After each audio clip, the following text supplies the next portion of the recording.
earlier this year, many LGBTQ fans of Assassin's Creed Odyssey downloaded the No Story expansion only to discover that their character had been forced into a heterosexual relationship, erasing any same-sex relationships their character may have previously had.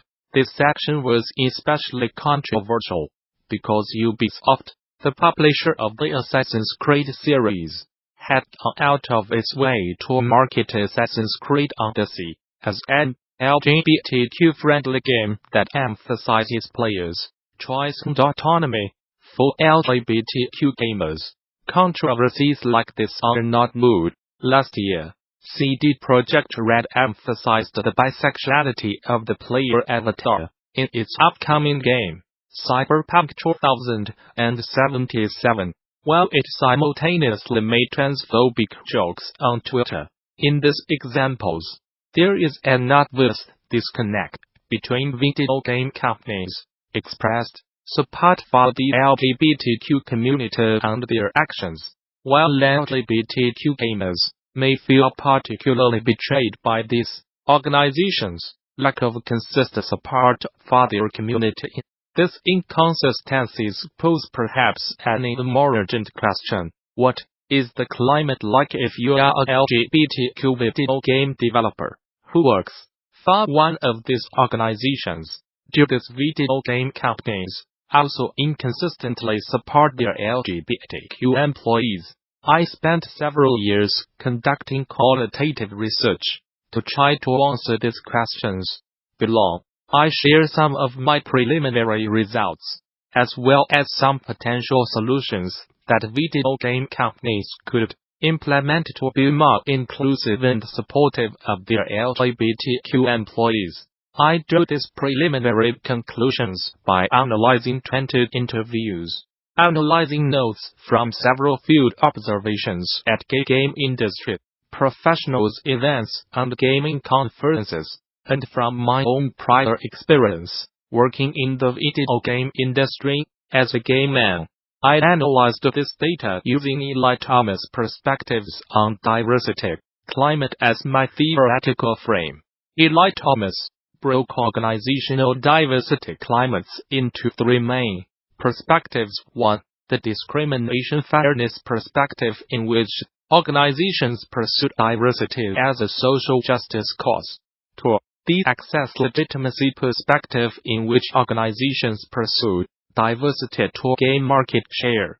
And 3. The synergy learning perspective, in which organizations pursue diversity to increase organizational creativity and effectiveness. My initial analysis shows that most video game companies are following an access and legitimacy perspective regarding LGBTQ diversity.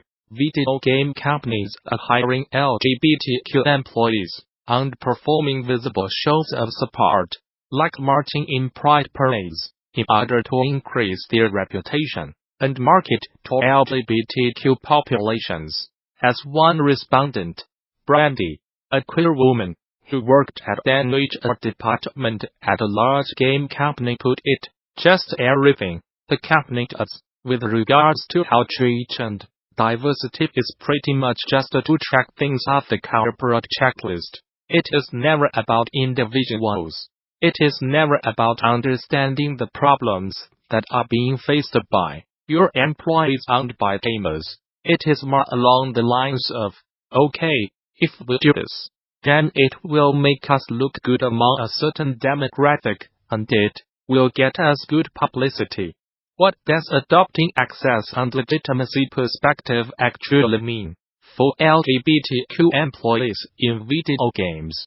Because these organizations use diversity policies for marketing purposes, they often do not follow up on these diversity policies with steps to ensure that their LGBTQ employees actually feel included in the organization. Several participants told stories of covert instances of discrimination that they faced because of their sexuality. For example, Marshall, a gay QA tester for a large video game company, explained, "So, Certain guys did not like working with a gay guy. They did not want to go to lunch. They did not want me on. I would not be invited, but might invite, let's say to an after-work event, might get lost, and I would find about it the next day. My whole team, my whole row went, and they would say, "Where is Marshall?" But I did not get invited because the person organizing it was a homophobe. Similarly, me, a lesbian developer, recounts a story of a microaggression that occurred because of her sexuality. I mentioned that I was gay to like the VP of design, or something, and it was another relocation thing. And they were like, "Why are you moving?" And I was like, "My girlfriend just got a job down here." Then later on in the interview, he kept referring to her as my friend, and it was like a weird thing, like he was referring to her as my mom or something. Stories like this were common among my respondents and signaled that many did not feel comfortable or included in their organization. Additionally, some LGBTQ employees mistrust HR because they are aware that HR does not follow through with their outward shows of support. Several respondents shared stories of their HR departments not handling claims of discrimination properly. For example, Gabe, a queer game developer, explained that he would not go to HR if he had a problem, because generally speaking, nothing is done except that notes are made. For example, one of my coworkers was being routinely bullied by a coworker last year on a project that was proving very difficult. HR took note, but did not speak to the coworker directly. Building on this, Brandy explains, in general, HR had no idea how to handle things. Like, I often went to them talking about problems within the group, with promoting people, blah blah blah, and their answers were always so, "We do not really have an answer to this, so we are just going to let you talk until you stop complaining." I do not know how it was in other groups, but my impression of HR, working in HR, was never positive. Generally speaking, many participants had no idea what policies their organizations had to support LGBTQ employees, and many would not go to HR if they experienced any serious issues, because they doubted her ability to help. The combination of experiencing covert discrimination, as well as possessing a lack of trust in the institution that is supposed to protect them, creates numerous organizational problems for LGBTQ employees. Several participants mentioned that they are not particularly loyal to their organization. Many mentioned their intent to exit the organization, and several minimized the extent of their sexual orientation disclosure in the workplace. It is important to note that not all participants expressed displeasure with their organization's policies towards LGBTQ employees. Many participants expressed comfort in the workplace, high levels of job satisfaction, and expressed loyalty to the video game industry as a whole. In general, the participants with the most positive outlook for their organizations either had highly supportive managers who were LGBTQ allies, or they minimized their LGBTQ social identity. As Brand, a gay developer, puts it for me, being gay is like checking a box, and I would rather work at a place that makes games and has projects that I want to work on.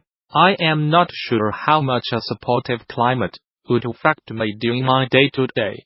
I should also mention that organizations that adopt an access and legitimacy perspective do not always harm minority employees who work for them, as adopting this perspective can still be a force for change.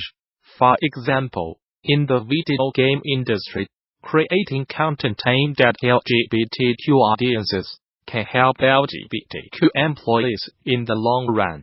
even if the motivation behind the content creation is purely economic. As Lisa, a queer game designer, explains, the content is being pushed by some progressive-minded people, so it's a bit of a loop.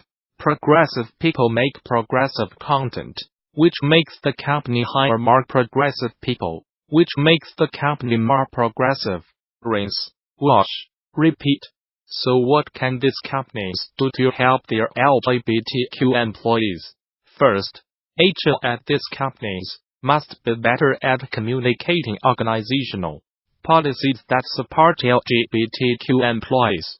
Most of my participants did not know what the HR departments did with respect to diversity and inclusion, which contributes to their hesitation to go to HR about these issues.